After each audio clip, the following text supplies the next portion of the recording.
My name is Thomas Kaminski. I have a small company called the Inversion Lab, and we do inverse modeling, data assimilation, retrieval, and one of our focus areas is the terrestrial carbon cycle. I'm going to talk about the terrestrial carbon community assimilation system. Many colleagues were involved in setting up the system. So not only modelers, but experts on satellite observations and also experts on field observations. What is the terrestrial carbon community assimilation system?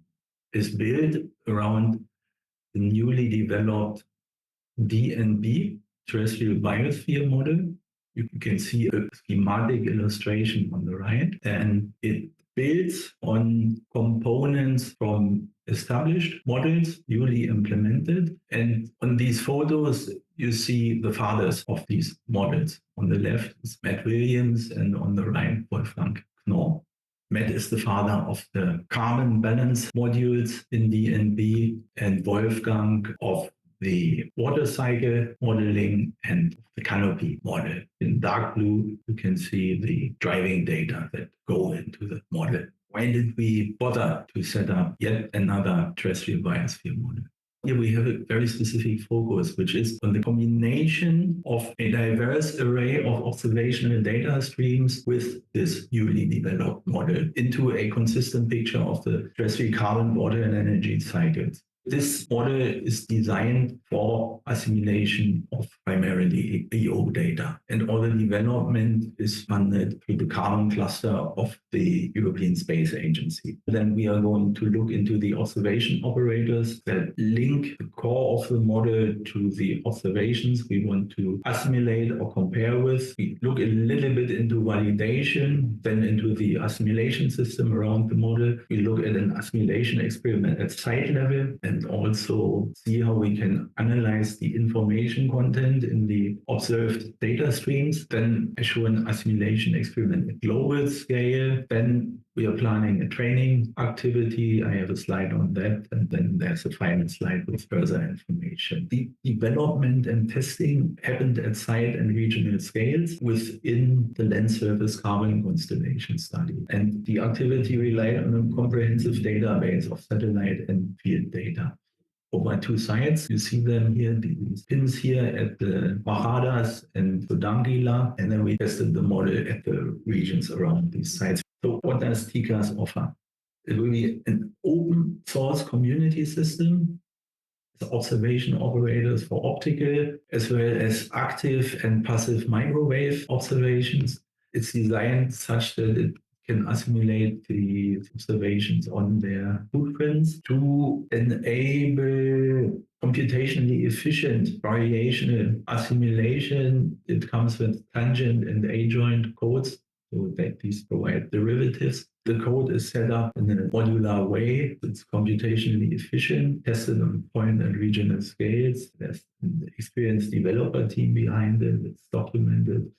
And there's user support and training. On the observation operators here, I focus on solar-induced fluorescence. We started with an observation operator that relies on the leaf-level SIF source model by Wu et al., and then does the radiative transfer simulation with distance layer to stream model. And for spectral conversion, we use observed spectra, either for an oak tree or for Scots pine. These are provided by Magne and Frankenberg. And we have written up the model and the observation operator in the manuscript that you see on the right. And submitted it a few weeks ago to GMD, and it's still waiting for an editor to take care of it. So this is the leaf level SIF. This is the electron transport taken from the rest of the model, from the photosynthesis model that drives the fluorescence. And this is a combination of parameters in the GU model. In the GU model, they only act in this combination. We introduced a scaling factor. We can tune, compensate for uncertainties in these parameters and also uncertainties in the spectral conversion we are using.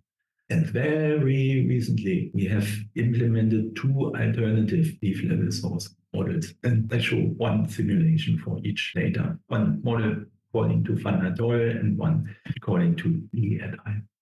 In the manuscript, we have quite a bit of validation at site level. And this is the uncalibrated model. And at Mahadas, that compared against box measurements, on the left is the grass at Mahadas, and on the right is the trees. Blue is the simulation scaled up by a factor of 10, so that we do know the job of this scaling coefficient here. For that plot, we did it by hand. Later, the assimilation takes care of that. And we compare against measurements in the far red on top and in the red on the bottom. And we look at 2 ways of processing the measurements. One is called Fraunhofer line discrimination, and the other one spectrofitting method. And what we plot here is the average diurnal cycle in a given month. And we see that except from the scaling factor, what the model does is reasonable.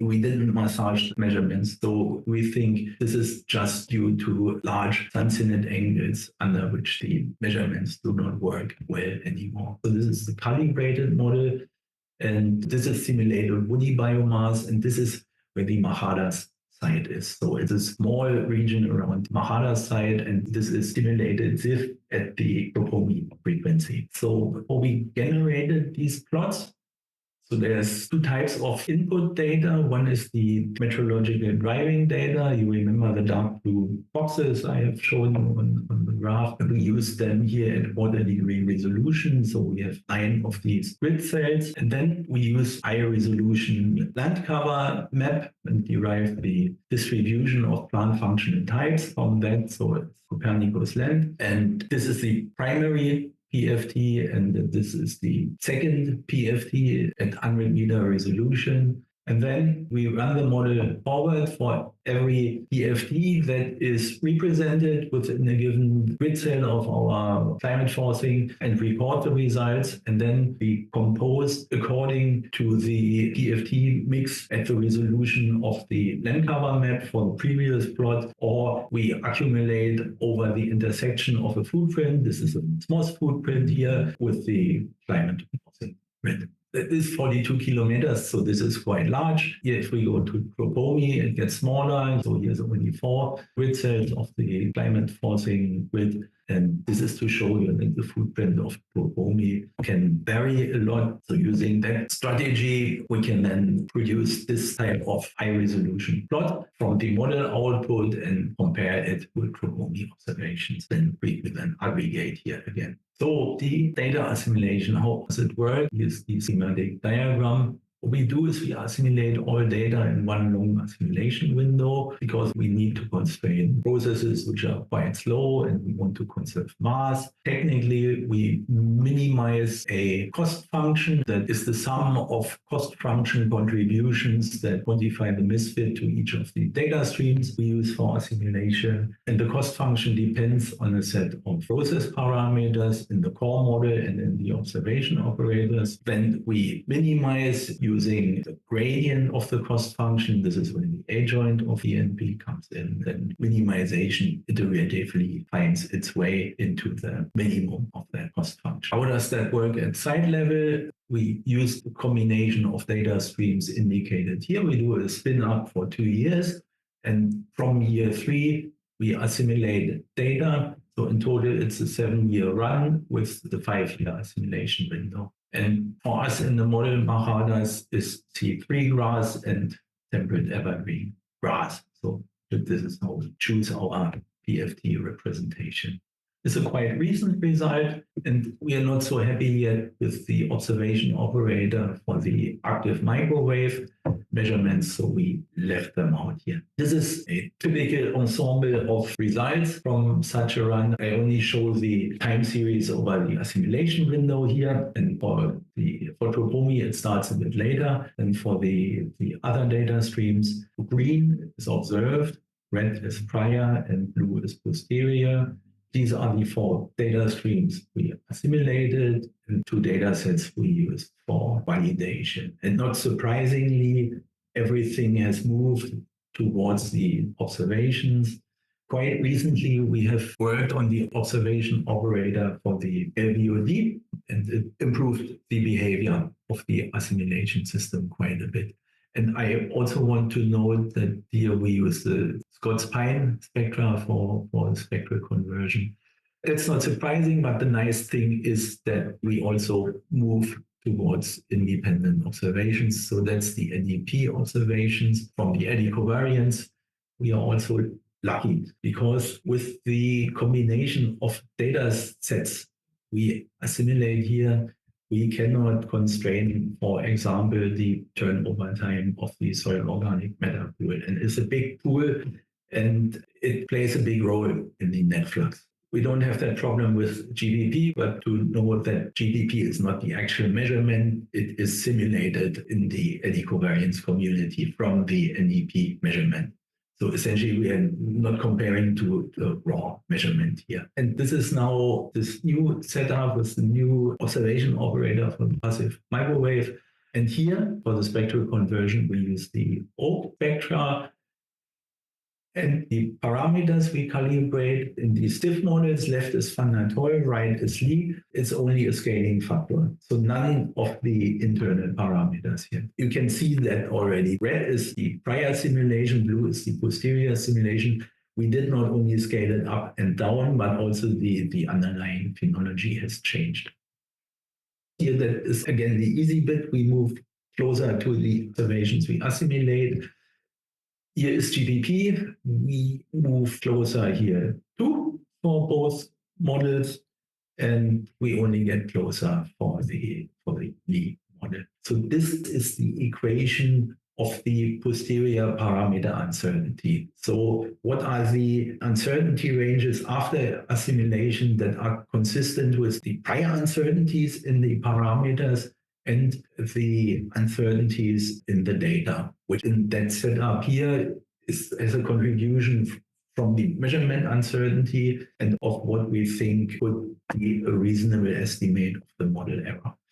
And again, we leave the active measurements out. And from that, we compute the uncertainty reduction. So we quantify how much the error bars were reduced in comparison with the prior error bars we had assigned in the definition of the cost function in relative terms. So a large value here means that the uncertainty reduction is high, and the low value means that we have not learned much.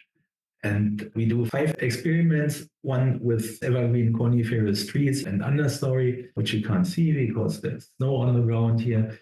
And first we do a joint assimilation analysis with all the 4 data streams, and then we leave one out. And that is a busy plot here now of the results. As I said, a high value means we have reduced the uncertainty a lot, and a low value means we have not learned anything. For example, we have not learned anything for what is a SOM to heterotrophic respiration rate for PFT5. So SOM is the soil organic matter pool we could not learn from our data.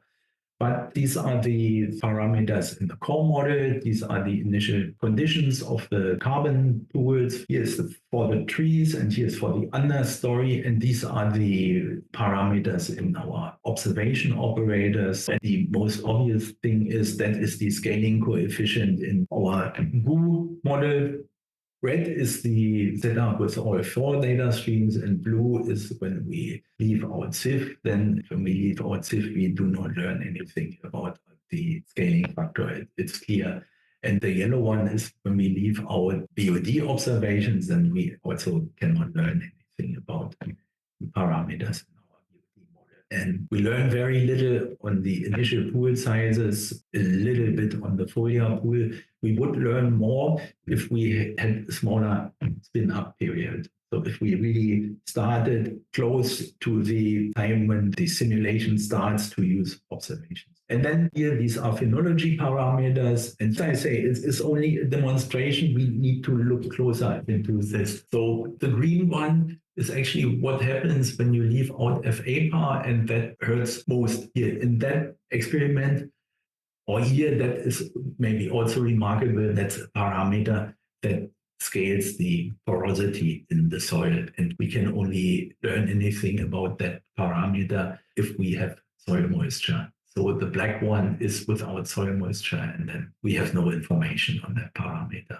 So now that you already realize the discussion is a bit complicated because nobody except us here and me not even properly knows all these parameters here. It's much more interesting to project these uncertainty ranges and their correlations forward to something of broader interest, and that would be the uptake of carbon over the simulation period. And that's here a total gain, and that is the uncertainty reduction for that quantity. The uncertainty reduction for the gain in the soil organic matter is quite low because, as I said, we learn little about the respiration from that tool. But we do better with above ground things. Folia, wood, there we do better. And to show you that it is not always FA that hurts most, here we have all the phenology parameters again, and here you see the blue one. That is the one where relaxive is. It's a very weak observational configuration. Now, one example for assimilation at regional scale. Here also we have done many experiments over that region with different combinations of data stream. So that one worked not so badly in the validation against independent data streams. Let's look at the right first. Here we have above ground biomass, posterior simulation, so after assimilation for 2 years, and that is compared to the CCI data set, and that looks quite nice. But here we have another independent data set. It's a Finnish forest inventory and cannot match both. They are different, but it doesn't look too bad. And on the left-hand side, we have a flux, we have GPP, it's from Fluxcom. So it's also a model product based on eddy covariance measurements at point scale and then simulated with machine learning. And here our GPP is much lower. Also, we can put that into context and say, when we started to look at this comparison, that's an old plot, and I have cut that out here below because it was also an older model version, but I just want to show you this version 1 of Fluxcom. This is version 2. Version 2 kindly provided by Martin Jung before it was published, and that was the published version we used before. And you see also the scale is different here, so here we are not so far off. Just without any comment on quality, just to put that into context. As I said, there's a team behind the development of this system. There's an ongoing study. It has a website. And that's the grand final of the ongoing study is a training event at Esslin. It's hybrid. There will be a few online attendees and the rest will connect remotely. It will have hands-on exercises, the so-called polar thematic exploitation platform, and ESA arranged for us. We can use their computers so we can all do our exercises on the same hardware. Then there will be lectures. So the topics will be around first terrestrial carbon cycle, then the DNB model, and then we explain the general idea in data assimilation, the general approach, and then see how data assimilation works with the TCCAS. The registration will open shortly. And in parallel, we have started to work with test users. And that is my final slide with further information. So again, the take-home messages, the thing in Esslin, the hybrid training event, and then the website, an email address or 2 email addresses, actually.